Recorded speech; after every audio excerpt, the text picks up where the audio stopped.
momento de las entrevistas en 24 horas.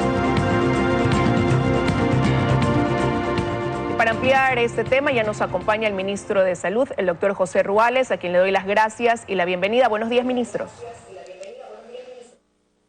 Muy buenos días y muchas gracias por la invitación. Bueno, citaba hace un momento, en efecto, estaba citando hace un momento el incremento de los casos, ¿no? De 680 en 3 semanas ya llegaron a más de 3.500, me refiero al COVID-19. ¿Y esto nos lleva a situarnos frente a una nueva ola de contagios, ministro?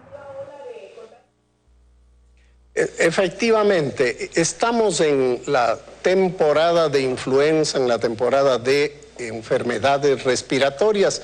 Esta normalmente ocurre entre noviembre, abril, todos los años, pero los últimos 2 años, debido a que hemos estado utilizando mascarilla, hemos estado aislados, estamos sin la posibilidad de contagio, lavándonos las manos, nuestros niños, la población en general, prácticamente no se contagió de influenza en las temporadas pasadas, ¿no? Esto ocurre, como le digo, entre diciembre y abril y en el mes de mayo a junio. Pero este año ya empezaron a aparecer desde inicios de noviembre las infecciones tanto por influenza como por virus sincitial respiratorio, otros virus respiratorios, además de COVID. Y durante las últimas 3 a 4 semanas hemos tenido un incremento importante, prácticamente ha habido un 2.5, casi 3 veces el aumento de las enfermedades respiratorias en relación al año pasado, ¿no? Si ustedes pueden observar en la curva, no sé si se observa, tenemos aquí un aumento en relación a la curva del año pasado. Esta es la curva del 2021 y esta de acá arriba es la curva del 2022. Pero las infecciones que están ocurriendo, si bien hay un incremento importante del virus de COVID, especialmente en la costa, especialmente en Guayaquil, en Los Ríos, en Manabí, en el caso de las provincias de la Sierra, especialmente Quito, a pesar de un aumento en los casos de COVID, la mayor parte son de otros tipos de virus respiratorios. Pero, ministro, los casos graves que observamos...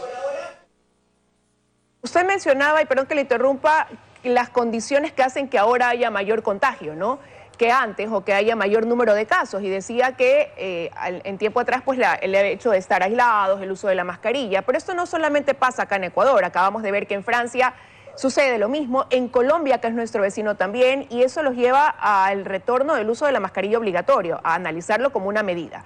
Acá en Ecuador se lo recomienda y se lo está sugiriendo, pero también se analiza quizás en regresar al uso de mascarilla en lugares cerrados o de mucha concentración de personas.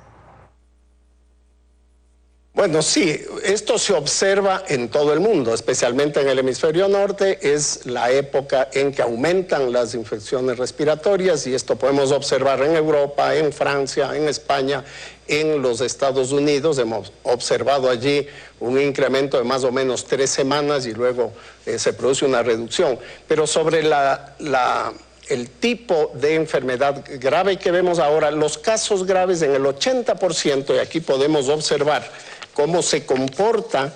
Esta es en azul ustedes pueden ver los casos más graves de influenza, mientras que en morado, en violeta, están los casos de COVID. Miren cómo al principio del año casi todos los casos eran COVID, los casos graves. Actualmente los casos que van a requerir hospitalización o tratamiento son básicamente influenza, y es la influenza del tipo AH3N2 la que está circulando.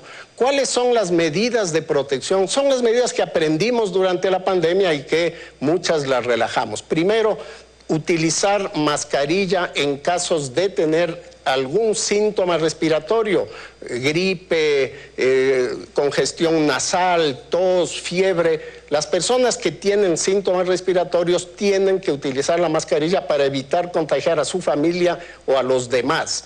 Y deben aislarse durante el tiempo de la sintomatología, al menos 5 días, como está recomendado por el COE. Las personas, los niños, no ir a la escuela, las personas que trabajan pueden solicitar el permiso durante esos 5 días, evitar las aglomeraciones, y si usted está en una aglomeración, especialmente durante estas épocas de fiestas navideñas, de fin de año, reuniones familiares, etcétera, utilizar las mascarillas, no olvidarnos que este es una forma de proteger a la familia, de proteger a la demás y evitar contagiarnos. Seguir lavándose las manos porque recuerden, al tocar objetos contaminados es como nos vamos a contagiar.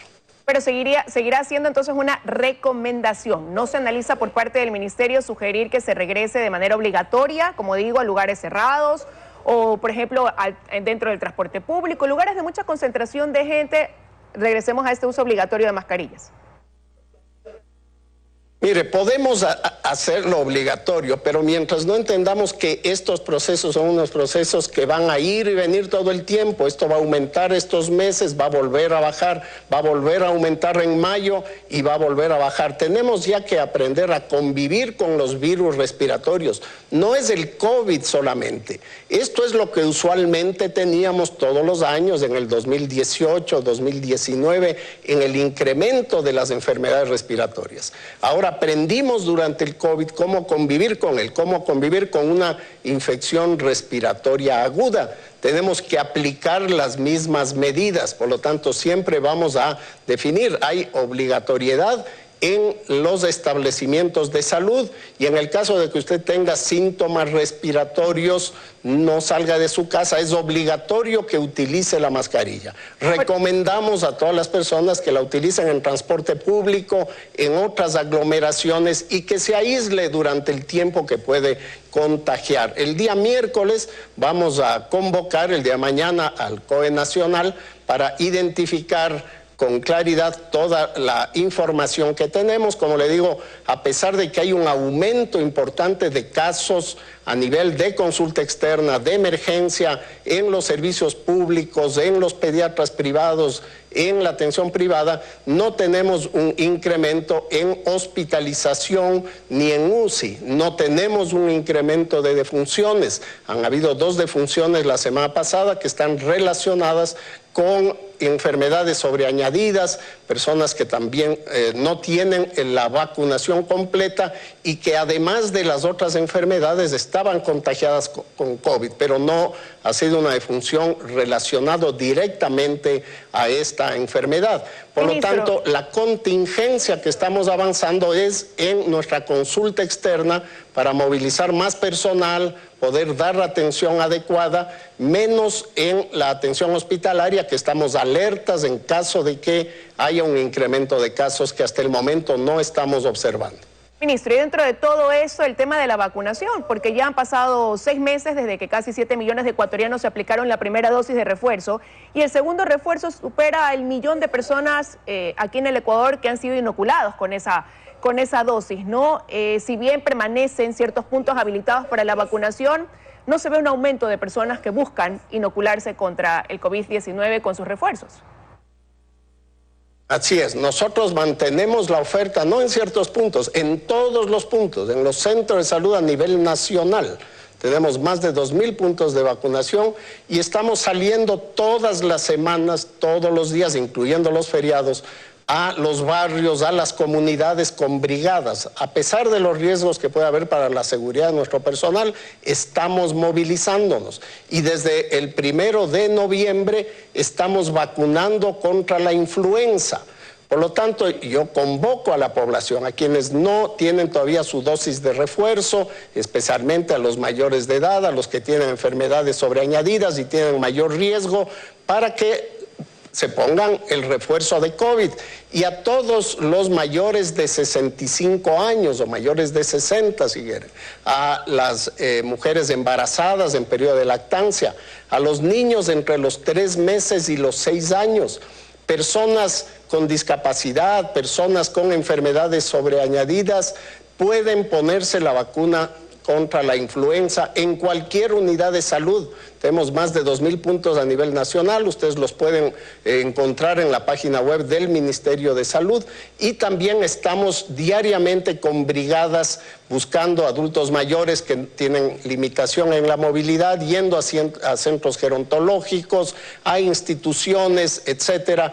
Tenemos que tratar de vacunar en esta temporada. Esta vacuna es una vacuna trivalente para la influenza, la que estamos usando, que son justamente los virus, las cepas que esta estación están circulando. La vacuna trivalente contra la influenza tiene AH3N2, AH1N1 y tiene influenza tipo B, que son las cepas que justamente encontramos circulando en el país y las que eventualmente pueden generar una infección respiratoria aguda grave. Bueno, nos queda entonces claro que sí hay las vacunas. Ministro, no quiero dejar de preguntarle por otro tema. Sé que se iban a reunir con el Ministerio del Interior tras lo ocurrido en el hospital de Chone para evaluar la contratación de más guardias, brindar más seguridad en los hospitales. ¿Definitivamente se toma esa decisión de contratar más guardias?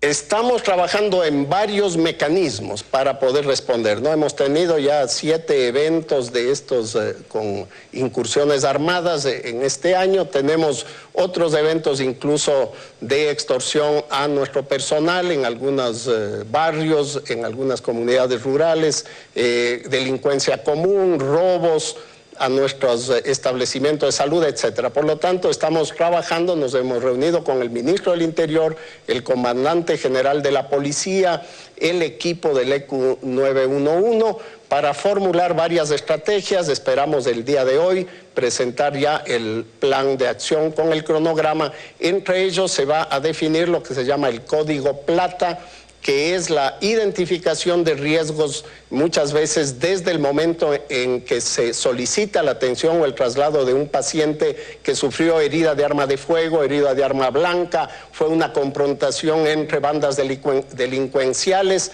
o que ingresa por ese motivo al hospital o que tenemos una amenaza armada. Para ellos hay una respuesta inmediata que se está generando a través de un mecanismo de acción rápida directamente con la Policía Nacional. Además, estamos identificando las zonas calientes, los lugares donde tenemos delincuencia común o amenazas a nuestro personal, de tal manera de reforzar con varias medidas, ¿no? Desde medidas de seguridad que no teníamos, como detectores metálicos de armas, con la inclusión de videovigilancia que tampoco tenemos en todos nuestros establecimientos, el patrullaje disuasivo, la intervención en lugares donde conocemos que hay bandas delincuenciales que están amenazando a nuestro personal, y la protección también al personal, no solamente en algunos establecimientos. No todos los establecimientos de salud del país tienen el mismo riesgo y no todo el personal, pero sí algunas brigadas, incluso brigadas de vacunación que han sido afectadas. Ministro, nos quedan 30 segundos. Preguntarle cómo avanza la próxima adquisición de medicamentos para enfermedades raras y catastróficas. El 15 de noviembre se habló de la inclusión de 30 medicamentos, pero se dijo que cada 3 meses se iba a ampliar ese cuadro, ¿no?, de medicinas. Sí, nosotros ya incluimos, incluso este mes pasado hemos solicitado la inclusión del factor von Willebrand para la atención de los pacientes con hemofilia, de las pacientes con hemofilia específicamente, y estamos ya resolviendo prácticamente todos los casos de falta de abastecimiento que había para enfermedades raras y catastróficas, para cáncer, para diversas enfermedades, incluso casos individuales, desde que tuvimos nosotros ya fuimos parte de la administración, nos hemos reunido con todas las asociaciones y hemos generado a partir del mes pasado el Registro Único Nacional de Enfermedades Raras. Vamos a identificar, ya se están inscribiendo todos los pacientes, asociaciones, padres de familia, médicos tratantes, para identificar a todas las personas que sufren alguna enfermedad, definir un protocolo de tratamiento, en base de eso poder incluir esos medicamentos en el cuadro básico si no lo están, y establecer mecanismos ya concretos, incluso centros de excelencia, lugares donde pueden tratarse, porque dada la característica de la enfermedad, no todos los médicos, no todos los especialistas tienen la capacidad de manejarlos. Esos son parte de la estrategia para dar una atención de una vez por todas, integral, al problema de las enfermedades raras en el país. Muchísimas gracias, ministro, por habernos acompañado esta mañana y darnos esta información. Que tenga un buen día. Buen día a ustedes también. Vamos a una pausa y regresar Carlos Tenorio con nosotros desde Doha, Qatar.